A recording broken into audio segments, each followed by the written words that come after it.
Ay gagawa uli ng tubig ng saging sapagkat nasira ito ng mga bagyo ay sayang naman. Kaya na itong Sirandi ay gagawa dyan ng balon para makakuha tayo ng tubig.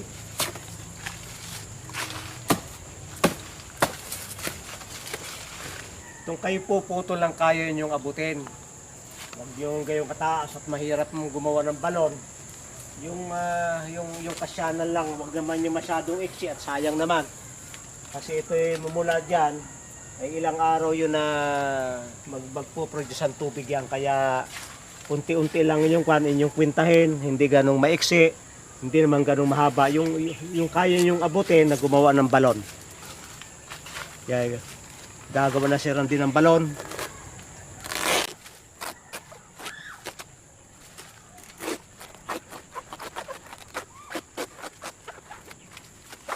Kasi pinapantay. Dapat ay pantay kasi. At na itong taas na ito yung magiging takip. Ito yung wag nyo itatapon, gagawin takip. Yan. Pagka ganyan na, abot na ng pwede nang gumawa ng balon dyan.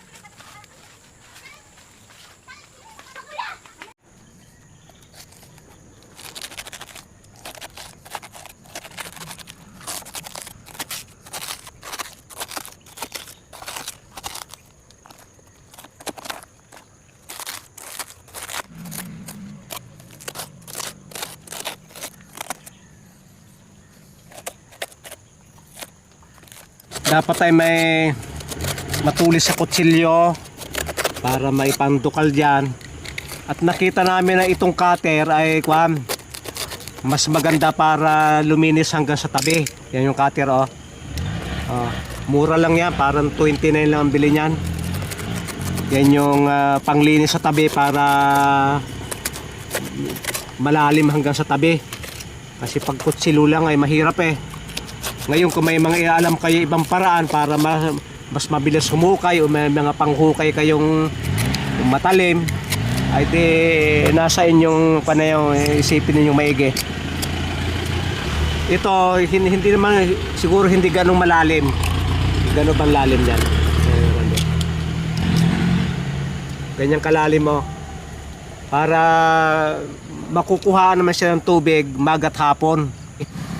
Sapagkat ang gusto ko ay makuha nito na pag ininom bukas ay malamig sa lalamunan at doon sa tiyan, lalagyan na natin ng mint.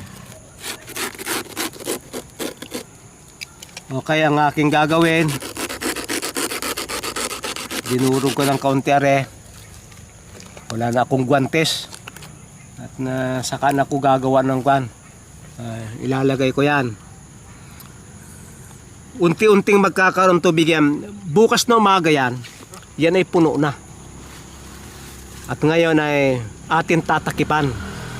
Kukuha kayo ng isang dahon ng saging din. Tapos yung inyong pinagputulan, ay di tatapyas kayo ng medyo mabigat-bigat para pantakip. Sa gayan ay magiging malinis na yan.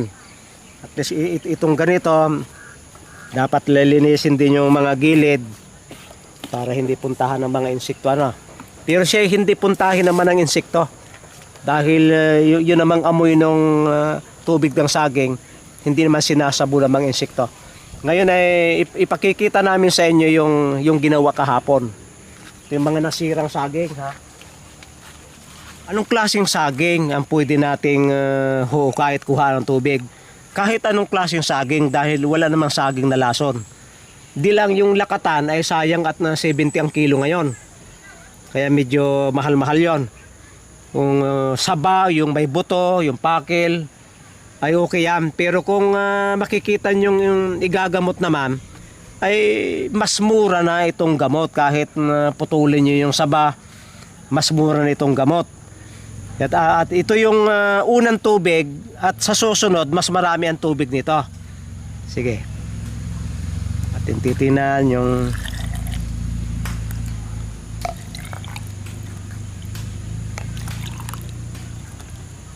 maganda may pangsalo kayo na hindi ganong malaki. Ito yung sinamahan ko ng luya.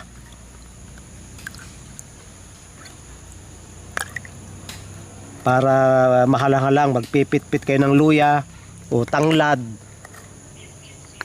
Pwede namang ilagay yun pagka nakuha yung tubig. Ito yung itsura nung ano. Yun yung mint sa ilalim. At ito'y napakalinis, napakaganda sa bladder, sa kidney, panglinis ng dugo. Alam ba nyo yung mga pasma na natatanggal dito sa tubig na ito? Yung mga problema natin sa tiyan, natatanggal sa tubig na ito. Pero ang maganda, gustong gusto ito ng kidney. Alam ba nyo, napakaraming sakit ngayon sa kidney, napakadelikado ng kidney. Ay ito yung isang paraan para maginhawahan yung kidney. Lagyan natin ng tubig ng saging na napakalinis sa ating titikman. Sapagkat may luya, mahalang-halang.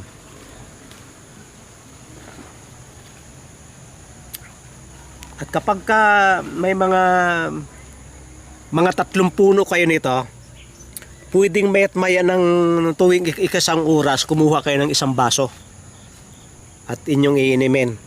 Hindi ko lang ma-demo sa inyo kung paano mag-inom dahil matagal.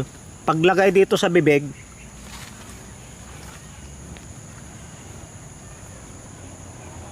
tatagal-tagalin nyo ng kaunti. Bibilang kayo ng 20 o 30 bago nyo lunukin. Ano pat yung 1 basong tubig, matagal-tagal maubos yon. Dahil unti-unti ninyong iniinom. Kaya ngayon ay ito, bukas na hapon, lilinisin uli yan, puputulan dito at huhukay uli ng kaunti para tuloy-tuloy yung linis niya. At ngayon ay hindi natin puputulan at ayos pa. Bukas puputulan uli ng kaunti, ganyan, tapos ay huhukayin uli ng kaunti para talagang malinis yung tubig. At ito kasi na ferment yan kasi yan ay putol na. Kaya dapat kung malilinis ninyo magat hapon, para ding nagkakarit ang tuba ng niyog. Ang tuba ng niyog kinakarit magat hapon. Ganito din ito, nililinis yan magat hapon para yung tubig ninyo ay maging napakalinaw naman. Ito'y promise, hindi ito sasabuhin ng mga bubuyog, hindi sasabuhin ng mga ipis, dahilan wala itong amoy, hindi kagaya ng tuba na pupuntahan ng mga insekto. At talagang ini-encourage ko kayo na kayo ay gumawa nito. Yung mga naputol ng bagyo, sayang naman, samantalahin ninyo sapagkat yan ay magkakatubig pa. Basta may mga sariwa pa yung katawan, okay pa yan. At sana kayo ay gumaya. Kung may paraan kayong mas maganda at mas simple, ay di bahala na kayong mag-isip-isip kung paano pa nyo i-improve itong ating ginawa. Pero ito'y napakaganda sa pasma, napakaganda sa kidney, napakaganda sa bladder, sa dugo. Ang halo niyan ay mint, saka itong itong pandan ay atin ang tatanggalin. Ikaw ako ni Randy, sasalukin, bigyan mo ako Randy kung anong lasa. May halo itong paminta daw. Ang lasa ay itong paminta saka yung mint. Pero yung pandan, sapagkat hindi pinitit, walang epekto. Pero ang sarap, malamig at mahalang-halang ng kaunti.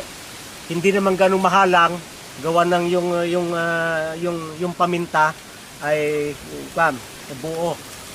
Kaya't inyong tingnan ng ganda kung gaano karami.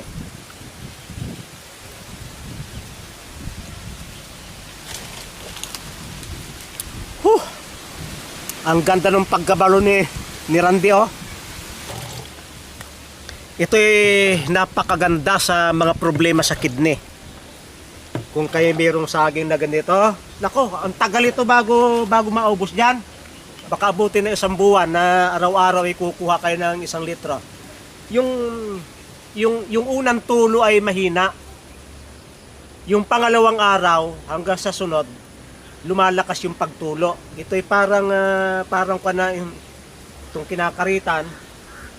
Kasi ito'y saging na nakuha ng bagyo. Oh, nabali ng bagyo, ito'y nabali din. Ay kaya sayang naman kung hindi namin ganyanin. Ang unang-una, lilinisin mo muna, puputulin, pagkaputol, gagawa mo ng balong sa gitna. At pagkalagay ng balong sa gitna, kung gusto mong lagyan ng mga herbs, lagyan ng honey, lagyan ng itong kalamansi o lemon, isasabay na yon doon. At kinabukasan, kung yan ay magdamag, ay di marami na kinabukasan, pagka kinuha mo ng umaga, kukuhain mo ulit ng hapon. Yan ang kwan. Kaya ang pag-harvest ito ay maga at hapon. Gayon na. Okay? Atin tingnan yung iba pang kwan. Ay inyo muna tingnan kung kwan. Ito yung sinasabi ko. Yung gitna ay tumubo. Kaya malalim yung tubig na yan. Pero hindi namin masalok, gawa na rin amin munang tatanggalin na rin gitna. Kanina pagdating ko ay umaawas na yung tubig. Punong-puno. Kinuhaan ko ng 2 basong gandare at aking ininom. Kaya nabawasan. Ang dami ng tubig sa aking tingin ay depende sa edad ng saging. Pag yan ay may bunga na, pero maliit pa, na matubig din pero sayang naman. Yung malapit ang bumunga, mas maraming tubig. Pero pag yan ay nakabunga na, hindi pa ito nakakabunga, naputol lang ng bagyo. Ay, yan, maraming tubig yan. Pwede pa namin kuhaan ng tubig yan kahit yan ay putol na yung kanan. Kahit wala ng dahon, ilang araw ng putol, pwede pang kuhaan ng tubig yan. Depende sa edad ng saging. Pag yung saging ay ganito pa lang, hindi pa ganun marami ang kanyan. Kaya pipili kayo ng saging na talagang malapit ang bumunga kaysa saging na nakabunga na. Yung nakabunga na palagay ko hindi na ganun marami. Pero ito'y nakita ko na talagang ito'y kukuhain ko sapagkat bukas awas yan. Hindi pwedeng kasi malakas tumubig are.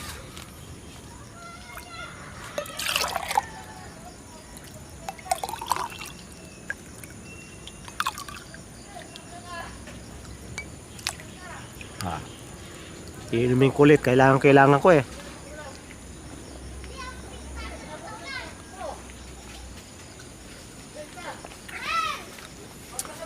bago umalis, sasairin namin yan para bukas sa baga, punong-puno yan.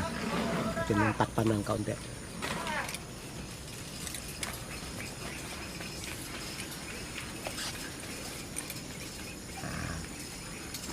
Okay, kahit humangin yan. Pag naitalsik pa naman ang hangin yan talagang liparan rin mga dahon na yan. Sobrang lakas ang hangin ngayon, yung mga naiwan ng bagyo ay pinuputol uli. Kaya ito aming kinuha, ito putol-putol ng dahon. Ito yung pangalawang puno. Tingnan ninyo ang napakarami, ang ganda ng tubig niya. Ang halo naman ito ay luya. Alam niyo itong katawan ng saging, katas ng saging, pag hinaluan nyo ng paminta at ng luya, lumalabas yung mga hangin sa katawan, yung mga masamang hangin. Sa Chinese medicine, ay naniniwala sila sa apoy, tubig, hangin. Naniniwala sila sa mga pasma, hindi kagaya ng Western medicine. At ito gamot talaga sa mga napasma. Kahit pasma yung bituka, pasma kahit sa isip. Napakaganda ang halo lamang nito ay luya. At ating isasama na rin doon. Patikin nga rande. Ang ganda parang tubig ng buko. Alam mo na dyan. May kaunting lasa ng luya. Kasi hindi namin pinitpit yung buo.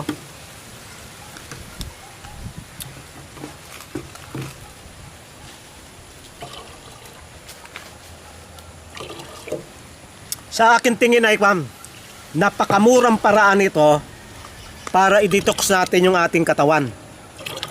Kasundong-kasundo ito ng kidney, kasundong-kasundo ito ng ating dugo, ipampaganda ng dugo eh. At saka nga pala ito ay nakakahimbing ng tulog at nakakaalis ang stress. Yan ang kagandahan niyan tubig na yan.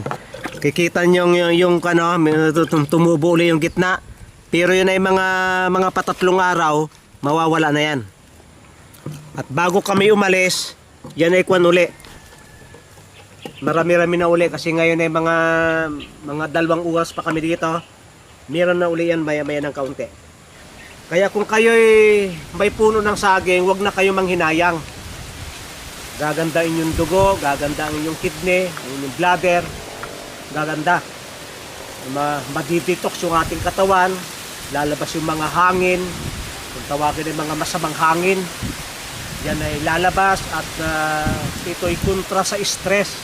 Kasi ngayon ay panahon ng stress, hindi pala basta-basta itong tubig sa saging. Pagtanggal ito ng mga depression. Maraming salamat sa inyong pagsubaybay sa Natural Wellness ni Pastor Vito.